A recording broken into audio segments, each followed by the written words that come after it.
Okay, hey. So I wanted to choose something that might be a little different. Um, I went to our campus professional learning UbD. That way, it's not necessarily for students, it's actually for educators. Um, the whole point where this came from was our campus improvement plan. Our big campus goal was to become, or is to become, an effective professional learning community. So we created a UBD um, basically for ourselves and the educators.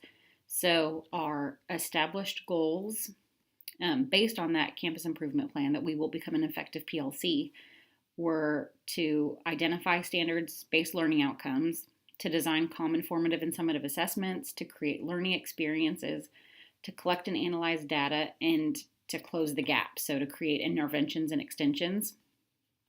Our desired results um, were that educators will understand that each and every kid is my or our kid.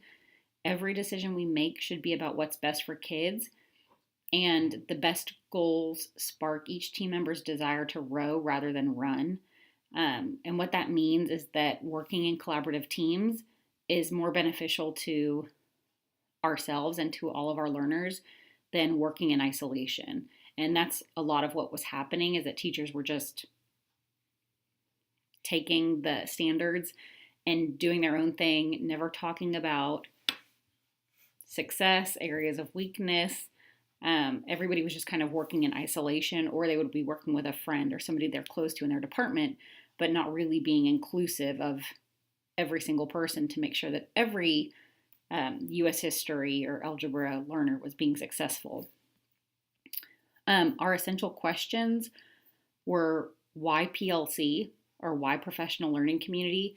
So we really wanted them to consider, why is it necessary? Like, why do we need to be an effective professional learning community?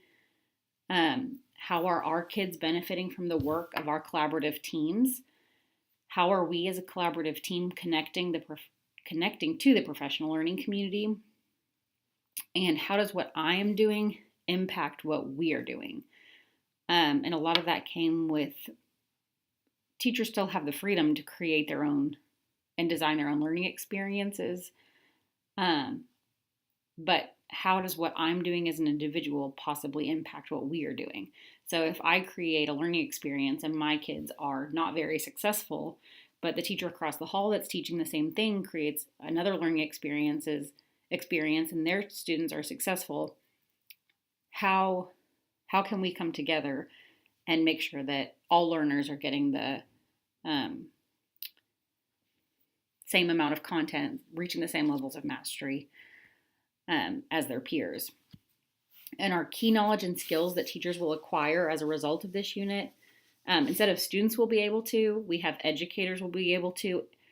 So ours is educators will be able to independently use their learning to ensure engaging learning experiences for each of our students, and to identify and act on possible areas for professional and team growth. So these were our established goal, desired results, essential questions, and key knowledge and skills in order for our educators and collaborative teams to move our school, our campus, towards becoming an effective professional learning community.